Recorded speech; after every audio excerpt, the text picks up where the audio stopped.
You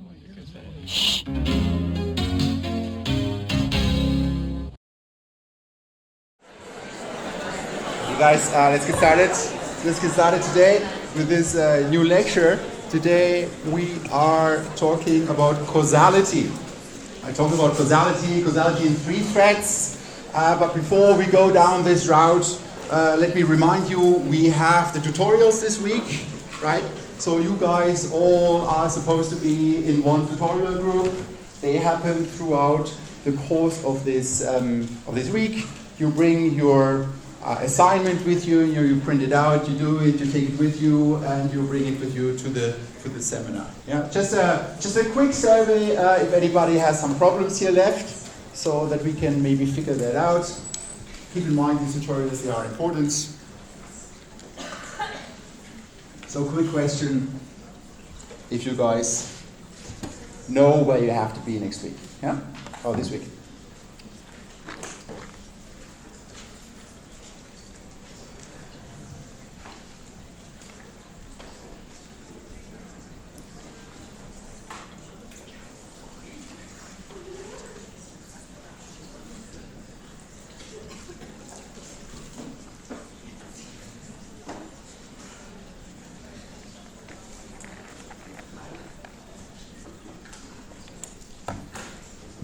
Okay, so most people know this is great. For those of you guys who have a problem, what I ask you to do, go after this lecture upstairs to the fourth floor, to the Sociology department, D408, I think, or 409. It's basically our administrator's office. Go and talk to Deirdre Brophy. She's our undergraduate administrator to help you figure this out, right?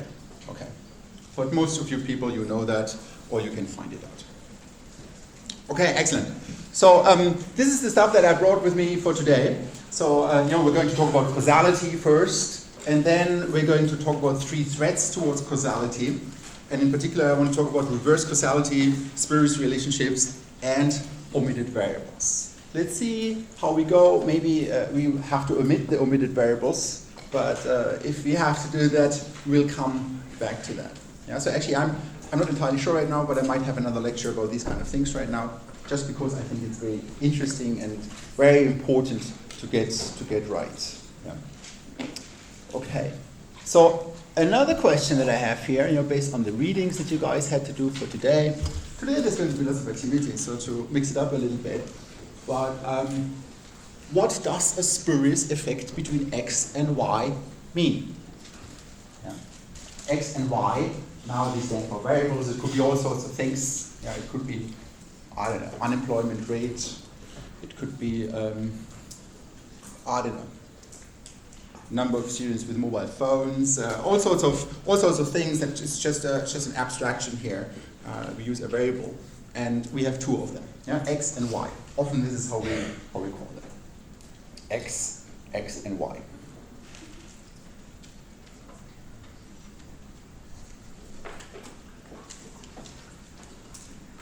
Okay, so it's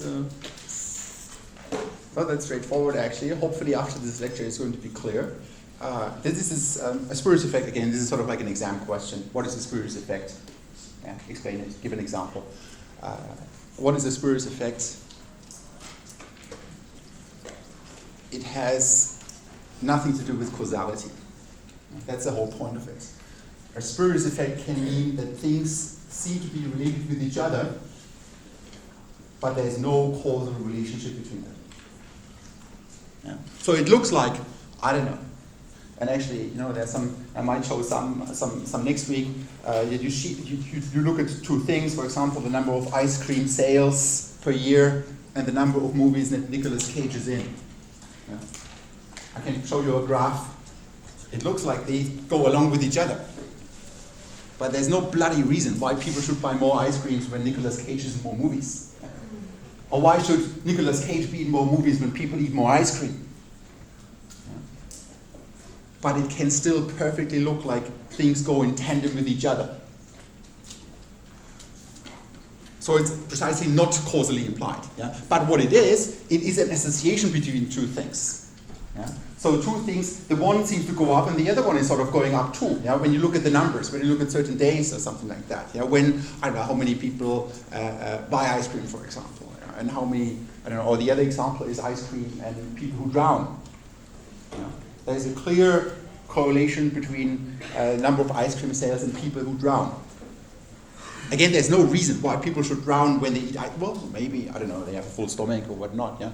But not really, there's no real reason why people should drown more when they eat more ice cream. Or the other way around, when people drown, a lot of people drown, why should then other people eat ice cream? What is the thing here? Well, actually, it's a very straightforward, we can unpack that very easily. Well, it's just about the summer. Yeah? During the summer, people go swimming. Some people drown. During the summer, people also tend to eat more ice cream. So here there's actually a third factor. And we will talk about that in this lecture now, about third factors, about something else that causes both of these kind of things. Yeah. So the correct answer here is the last one. There's an association between X and Y, and actually the second one is correct too. There's no causal relation between X and Y. Yeah? So in this question, actually both of these two things are true, but the first one is definitely wrong.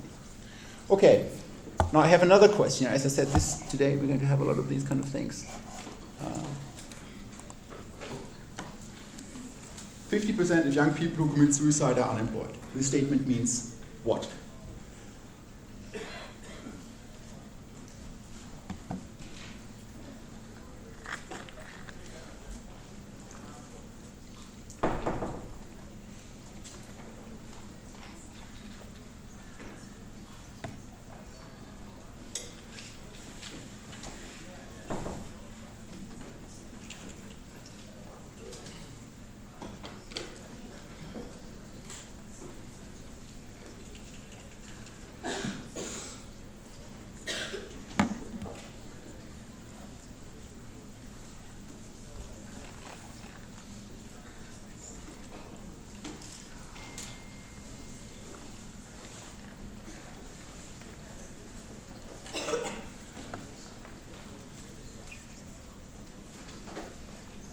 Okay, 3 people said that youth unemployment causes suicide. Hands up. Who is that? Who did say that? Oh, now you feel embarrassed. And rightly so. And rightly so. There's nothing about causation here. Yeah? Remember, causation means the one causes the other. There's sort of a clear reason how the one, and a clear way how the one thing leads to the other. That's what we mean with a causal relationship, a causation. In this statement, there's nothing about causation. Yeah. I don't say, I don't know, that the one causes this. Yeah. It's just a plain statement, 50% of young people who commit suicide are unemployed. This statement means. And a lot of you say the second answer. Should you feel embarrassed too? Well, actually, yes. You should be embarrassed. This is wrong. This is wrong. You know, this kind of, what I really want you to do is really think these things. And you read these things all the time and you don't really think through about, okay, what is actually written down here. Yeah? There's nothing about an association that is set up here. It could be that 50% of people who commit suicide are unemployed, but it could be that of the people who don't commit suicide, 50% are unemployed too. Yeah. I didn't say anything about an association here. This is just one point. Yeah. People who commit suicide, 50% of them are unemployed. What your brain did, and that's sort of why I think most of you went for this second option, because your brain told you, hang on a moment, maybe unemployment rate is different, maybe unemployment rate is lower amongst people who don't commit suicide. Yeah. But I didn't say this here in the bloody statement. Yeah. So I asked you about this statement. You need to be very clear about what you actually read. Look at this. Right? So actually the correct answer here is neither of the previous two. Yeah. There is no association here. Not at least from this statement that I've given you. Right? So this is sort of the kind of stuff we will talk about today a little more. And I think this sort of really forces you to think through the stuff that you normally just go through very quickly a little more. Right? So when you talk about an association, yeah, like the one is associated with another, you need to have a comparison. Without a comparison, we cannot say much about this statement. We need to know what we are comparing things with. What are we comparing those 50% unemployed, 50% unemployed? In the statement, there was nothing that I could compare it with. Right? This would only work if I actually tell you that 50% of people who commit suicide, 50% of the people who commit suicide are unemployed, and of the people who, and general unemployment rate is 20%. Now you have a comparison. Or if I would say, like, I don't know, 20% of the young people who don't commit suicide are unemployed, or 10% or so. With these two pieces of information, you would have this comparison. And then you can say, okay, well, unemployment is higher, suicide rate is higher. But without that, you don't have an association. So this is one, I don't know, an easy mistake to make. So we'll talk about coincidence. What is coincidence? Yeah? It's basically like two things, X and Y, are present at the same time. And the statement that I've given you, that was a coincidental statement. Yeah? That was a coincidence. 50% unemployment rate, and people committing suicide. But there was no comparison here. There was no statement about change, right? I have some other examples. So like, these are all coincidences. Like 50% of people who commit suicide are unemployed. Same statement, private schools produce high academic performance among their students. I could have used exactly the same one and tell you, okay, what does this tell us? Is there a causal relationship between private schools and good performance in a way? Or is there an association, the one is high and the other one is low? But with this one, same with the first one. This is just a coincidence. Yeah? Why? Well, it could be that people from public schools, they have a high performance too. I didn't say anything about this here. Right. Or the last statement, maybe that makes it clearer as well. Children with divorced parents have emotional problems. Yeah. What does your brain do? Your brain kind of puts in, okay, well, maybe children with non-divorced parents don't have emotional problems. But I don't say this here in this statement. It would be something different if we would say children with divorced parents have more emotional problems than children with non-divorced parents. Yeah? Then we have an association between your parents being divorced and, or children's parents being divorced and children developing emotional problems. But without that, that's a coincidence. Yeah? So you have the thing, with the first statement, maybe unemployment is 50% among the youth in general. Yeah, it's possible. I don't know, I didn't say this in the statement. Second one, maybe government or public schools produce high academic performance among their students as well. It's entirely possible. And the third one, maybe children with non-divorced parents have emotional problems as well. So that sort of forces you a little bit to really, and once you kind of get into that habit and then you read the news, so that's sort of what I encourage you to do when you read the news, think about these kind of things. Yeah? Do they actually do this right? Oftentimes, they don't make this right. Or actually, I hope that if some of you become journalists one day, that then you guys are going to make this right. But it's a very easy mistake. Yeah? To mistake a coincidence for an association. There are other mistakes. We'll talk about other mistakes later on where you actually take something for causal, while in fact it is not. So we have coincidence. Another thing, I already brought that up. I talked about association. What is an association? An association means that changes in one variable x go along with changes in other variable y. For example, suicide rate, unemployment rate. The one goes up, the other one goes up. Yeah. Keep in mind, I don't specify anything about, the one goes up by 3 units and the other one goes up by 3 units. That's sort of what we call with a functional form. There's no functional form specified here. There's not said, the one goes up a lot and then the other one goes up a lot, or the other one goes a little and then the other one goes up a little. That would be actually a correlation. We'll get to that. Yeah? When you have to you look at the magnitude, how much does the one go up when the other one goes up. An association doesn't have that yet. Yeah? But it's more than a coincidence. There we have if the one changes in a way or whatever, we don't have a directionality here, we don't have causality here yet. Yeah, but we just observe. We go out and we observe, we plainly observe the data that let's say, in countries where unemployment rate is high, there's higher suicide. We don't know anything about the direction of this yet, or about the causal relationship of this yet. That's an association. Now I have these segments that I just had before, and now I added a little more information that actually by now it's not a coincidence anymore, but now it is an association. Yeah. So now 50% of young people who commit suicide are unemployed, and unemployment is much lower among those who do not commit suicide. And you see now I have these 2 points of reference. Now I have, 50% commit unemployment and suicide, and another point, lower unemployment rate and lower suicide. Yeah? There's nothing said about how much lower, how much higher, or something like that, or how much does the one go up and the other one goes up. Or in the second example, private schools have higher levels of academic performance among their students than government schools. Now I have this comparison.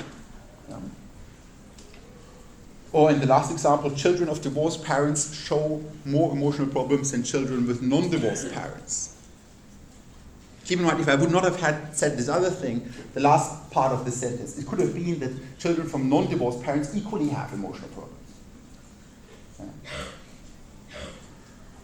And that can happen so easily, that you observe something, you think, okay, well, there's a causal relation, but in fact there isn't. Yeah? In fact, there's not even an association there. Yeah? It's just coincidence.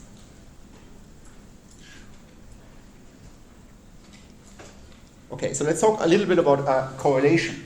Correlation is, as I said, is a specific form of association. Yeah, it essentially, it's just, sometimes these terms are used interchangeably, but correlation, to be more precise, implies a functional form and a linear relationship. So now you actually see these kind of graphs that would be now like data points for our two variables. One is the x-axis, one is the y-axis. Yeah? And you see when you go higher on the x-axis, you also go higher on the y-axis. Yeah? So this could be like each point, let's say in the upper example, upper graph stands for the x-axis would be unemployment rate, and the y-axis could be suicide rate. And the dots would be different countries in this world. Yeah. We don't know anything about causality yet either. Yeah. But you see, hang on, there seems to be an association between the two, and this association seems to be linear. Yeah. And to be more precise, in the upper example, it's a positive correlation. Yeah. If the one goes up, then the other one goes up. But a correlation can also be negative. That means if the one goes up, the other one goes down. Right? Okay, and correlations, they have magnitudes from, 0 would mean there is no correlation. That means you change the one variable and nothing with the other one. I don't know, it's sort of the same. While when it's negative, it means like you increase the one and then the other one goes down by exactly the same amount of units. And if you have positive correlation, you increase the one and then the other one goes up as well. Or actually, it's not exactly the same amount of units, but they are sort of equally sensitive. So it would be correlation basically can range from -1, meaning negative correlation, perfect negative correlation. So whenever the one thing goes up, the other one goes down. 0 meaning there is no association, the one goes up or down. There's no change in the other variable that you have. And a positive correlation meaning whenever the one goes up, the other one goes up too. Let's see, we might actually get to the point of calculating these correlations, but that's towards the end of the course, and it's actually not that complicated.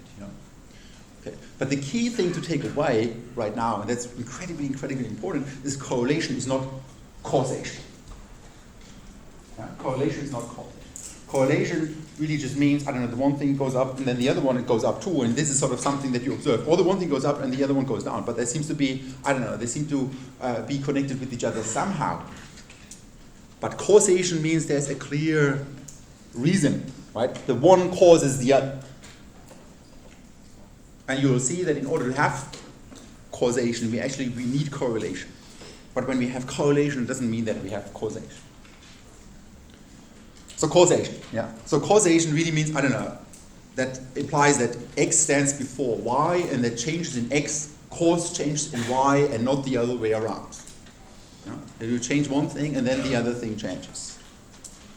Not the other way around. We'll talk about that because sometimes you can interpret this wrongly. You think it goes in this direction, but actually it goes in the other direction. Correlation doesn't tell you anything about the directionality of this relationship. So causation really clearly means you do one thing, you drop the ball, and then it causes something else. It causes some other balls to move away. And this would be, ultimately in the social sciences, this is what we want to get. We want to know, okay, what causes suicide? I don't know, why are there higher suicide rates in some countries? And if we could actually credibly show that there's a causal relationship from unemployment, from youth unemployment, to something like suicide, that's actually, then we can do something about it, right? It's more the question, okay, how do we measure this? Well, you could measure it on the country level. Actually, people do that. It's an important field, where people relate economic factors with public health outcomes. Funnily, a few weeks back, I was at my dentist, and that's sort of what I do. This guy is sort of half an academic too. I'm an academic. I'm sitting there, we're chatting away. So we're actually having this idea of a new research project, because he sort of tells me this anecdotal stories that during the recession he had to do more mouth guards where people grind their teeth. Right? And that's our stuff that we could actually measure. Right? We could actually go there, so I actually try to get, thinking about how the mouth guard production in Ireland works, trying to figure out, is there the data points out there, and then potentially I can link it to the economic crisis, right? Or actually at the individual level to see how stressed people are, and there's sort of a clear outcome of this. But, so causation is one sense clearly before the other. Yeah? And causation implies, when you say that something is causally related, you will have an association between these two things as well. So you cannot have causation without association.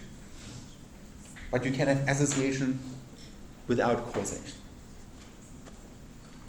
Okay, so let's have these three statements that I had before already, and now let's bring in some causal language here, right? So now I'm still talking about these statements, so I don't really know if that is true, but now this is a causal statement.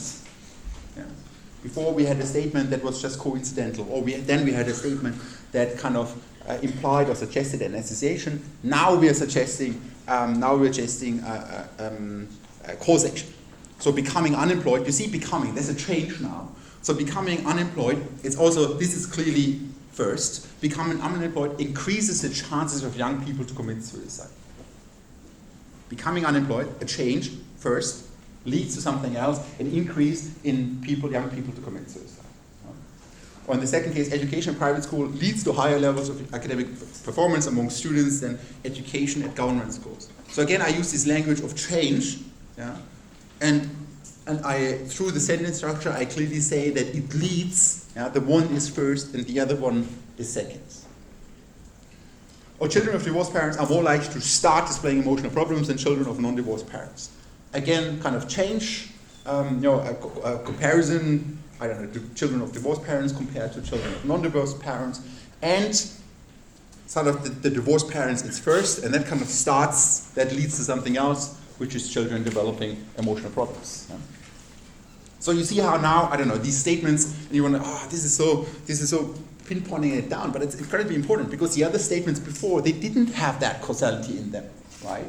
And easily you can say something like this, but your data doesn't show it. Your data just shows an association or a correlation. And mixing these things up, let's say, I make a recommendation to a government official, and they ask me about, how to reduce emotional problems among children in Ireland. Yeah? And then I fuck it up and tell them that it is about, there's a causal relationship. Well, in fact, it might not be. In fact, it might just be an association, right? And then whatever they do, they implement government programs to protect children from, to make them develop less emotional problems, but in fact, it's not what's causing it. Yeah. So causality is incredibly important in terms of if you actually want to make a change.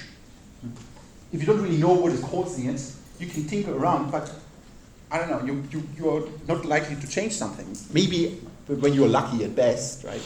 But causality is kind of dating towards that relationship. This is first and the other one follows afterwards. So this is sort of like now just a little plot, where you see that things can be coincident. Not everything that is coincident is associated with each other, but everything that has an association also happens at the same time, right? Then correlated is sort of a more refined version of association. It means there's this functional form in it, right? It's linear, positive or negative, but not everything that is associated is correlated. And then the last one is causally related with each other. Not everything that is correlated is causally related with each other, but everything that is causally related is correlated, associated, and coincident. Yeah? So that's how you can think about it. Okay, so we talk already a little bit now. Now let me say, I don't know what is explanans, explanandum, because I already said, okay, there's maybe unemployment rate and there's sort of suicide rate and things like that. And I use things already without actually giving them the proper terms for it. So when we have something that we want to explain, that's sort of what we call the explanandum. Yeah.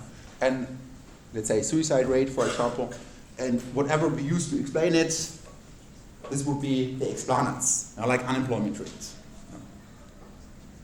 When we implement that and when we actually do our analysis, we call these things the dependent and the independent variable. So the dependent variable would be what we try to explain, and in our model we model it in such a way, we look at, okay, what are those things that explain it? Yeah. But that's at the measurement level. We'll come back to that. We have a lecture about measurements where you have a theoretical idea, you break down the concepts, and then you operationalize it. At some point, you have like variables, and this is what you actually look in your data, and where you have your analysis, what you look at. Yeah. So that's sort of causality. That's causality. And now I want to talk a little more about 3 threads towards causality. Yeah. And these are sort of these 3 threads that I have with me: reverse causality, spurious relationship, and omitted variables. Now let's see if we get to the third one. Okay, so we have causality. Now we define causality, coincidence, associations, and things like that. Let's talk about reverse causality. Reverse causality. Reverse causality basically means that you got the direction wrong. Yeah? That you think the one leads to the other, well in fact it's the other leading to what you had in the first instance. Yeah? So 2 events or variables x and y are causally related with each other, but it's not that clear which one causes which. Yeah? And actually in the social science we often end up in situations like this. We often end up in situations like this. And it's sort of our challenge to kind of try to unpack that. Now, what is sort of there first, or what comes second? So the example that I have here is children that watch a lot of TV are the most violent. Let's imagine we've done a study, and this is sort of the kind of stuff that we find. Makes a lot of sense, and I think there are even studies that show this. Right? Now you'd come along, I don't know, or you would make a recommendation, you would write about that for a newspaper, I don't know, you work for the government, and you kind of give a recommendation, and you say, well, clearly TV makes children more violent. That's a reasonable explanation for this. Yeah? Children who watch a lot of TV, they're also the most violent, so let's assume we kind of also look at children who don't watch that much TV, and they're not that much violent. Yeah? And you could say, okay, TV makes people more violent. And there are probably good reasons for it. There are good theories out there and probably some evidence for it too. But hang on a moment. Maybe it is that violent children just watch more TV. So maybe there's no causal relationship here in the one direction, right? Maybe it is being violent, whatever, does something, I don't know, makes people less social or whatever. You could set up an argument like that. Have more problems in their social life because they are violent, because they're very aggressive. So they end up, so their violence is first, and it leads to then people doing other things, could be watching more TV.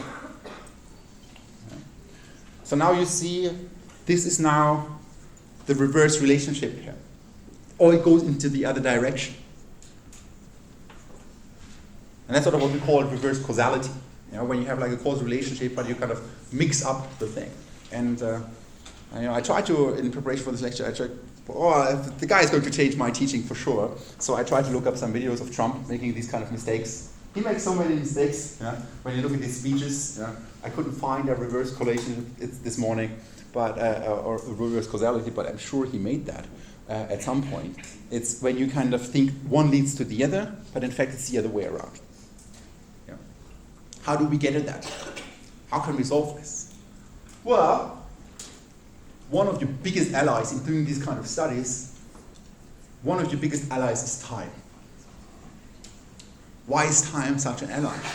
Well, because whatever happened in the past is not going to change anymore. That can't be changed. Yeah? So that cannot be the effect of something. It can only be the cause of something. Okay? So time and this research design, when you look at how you do studies, and I don't know, people spend a lot of time thinking about, okay, how can I get towards this causality? A lot of them use a longitudinal design. A longitudinal means you have data points not just now, but also at different points in times in the future or in the past. You collect exactly the same kind of data again and again and again at different points in time. And then you have like a sequence of things, and then you see which one was first. Right? Or if there was change, where was the change first? Because if the change was in the past, well, that cannot be the effect of something. Right? Because the past, it's done, it's unchangeable, move on. Yeah? So that's sort of the thing. Let's come back to this example with the children and watching TV. So as I said, people will go and collect that data at different points in time.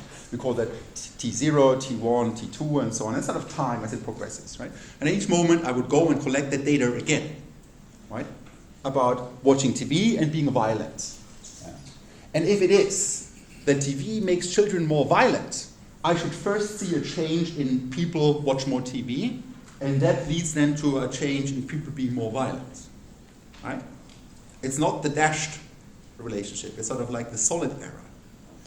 While if it is the other way around, if violent children watch more TV, you would see the change first at T0 in being violent, and then you would have the change in T1 on people watching more TV. Right? So I'm using time to unpack this. It's still problematic, there's still issues about it because things go along with each other and so on. But that's sort of the first step. Yeah, bringing in time to unpack these things from each other. And then another thing in order to keep in mind, to think about this causality here, when you have something that doesn't change, it cannot be the outcome of something, right? So the classic example is, I talked about, suicide rates and unemployment and things like that. But now let's take another attribute. Let's take a variable like sex or age. Yeah? You cannot change that. Well, maybe you can, but it's much more fixed. So it cannot be the outcome of something. So what we do have, it's very sad, to be honest. These things really annoy me. When you look at the data and the social sciences kind of stuff that we do, you look at the income distribution, and women just get lower salaries than men. It's sad, but that's sort of how it is. I don't know the figures in Ireland, but in Germany it's around 7-10%, which is like a huge scandal, to be honest. But, okay, so we have now two variables. We have sex, and we have income, salary. Right? And maybe we find this association, maybe we find even the correlation, and so on. Yeah? Well, it cannot really be that your income determines your sex. Yeah? Well, maybe, but that's sort of an exception.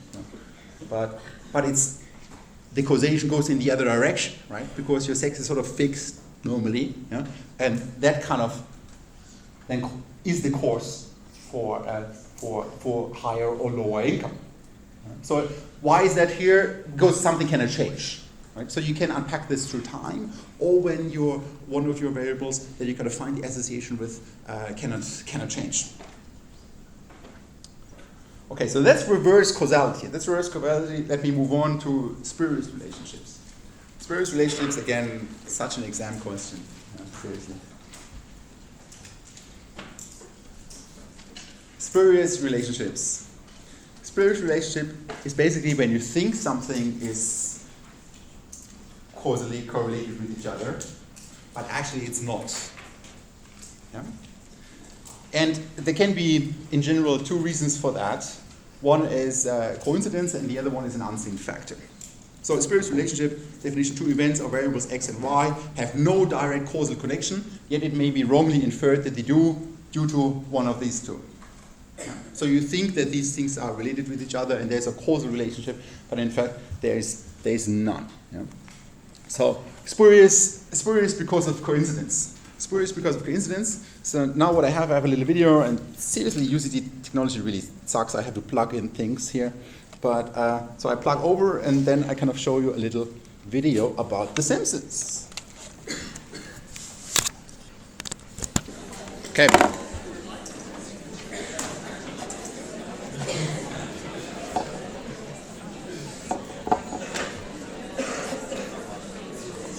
Mr. Mayor, I hate to break it to you, but your city is infested with bears. Yeah, and these ones are smarter than the average bear. They swipe my picnic basket. Think of the children.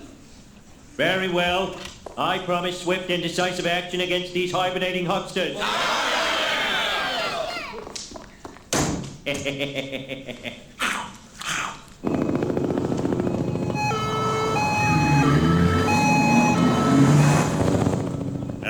Not a bear in sight. The Bear Patrol must be working like a charm. That's specious reasoning, Dad. Thank you, honey. By your logic, I could claim that this rock keeps tigers away. Oh, how does it work? It doesn't work. Uh-huh. It's just a stupid rock. Uh-huh. I don't see any tigers around here, do you? Lisa, I want to buy your rock.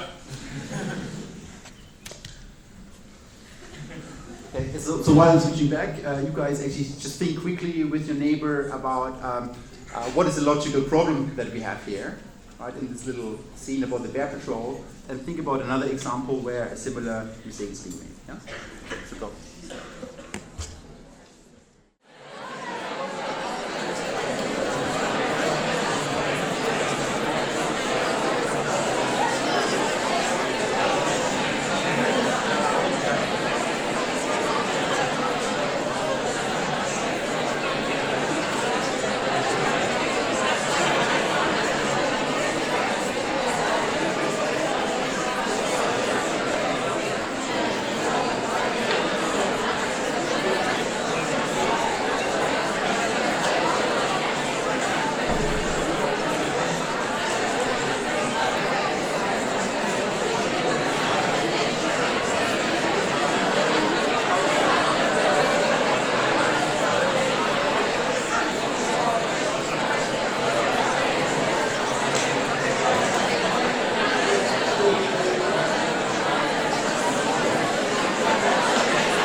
He thinks the bear is gone, but they haven't done anything. Yeah?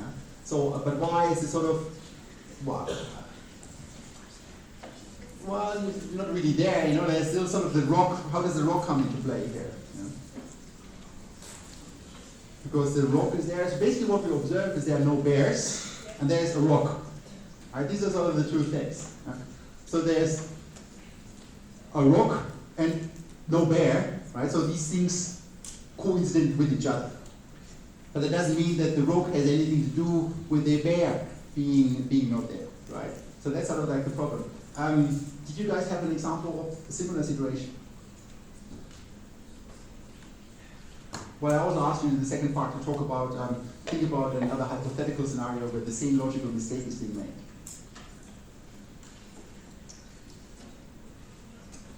No? Can you think of one now?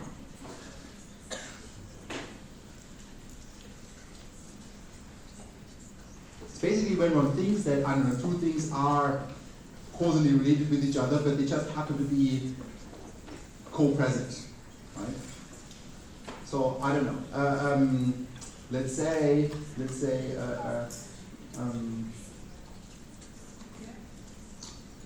somebody else came up with something? Yeah?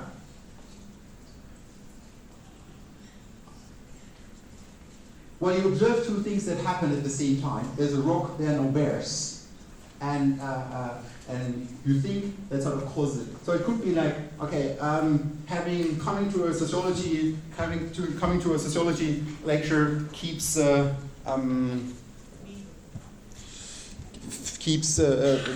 don't know, something else that we don't have in the city at UCD. In sociology lectures, you're more likely to hear people talking in English than in Irish. Yeah.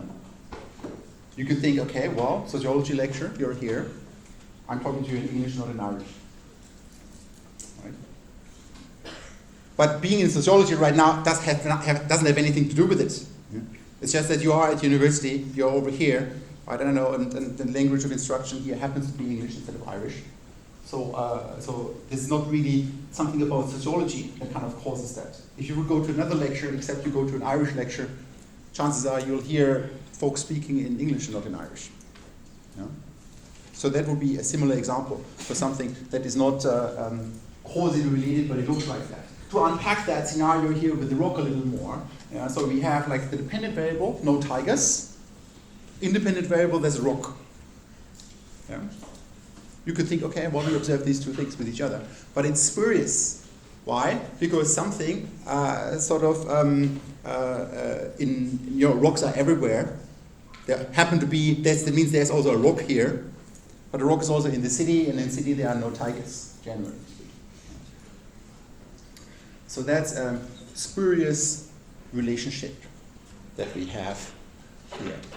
Yeah. Okay, so I think I brought more stuff, but I think I'll come back to that on Wednesday. Yeah.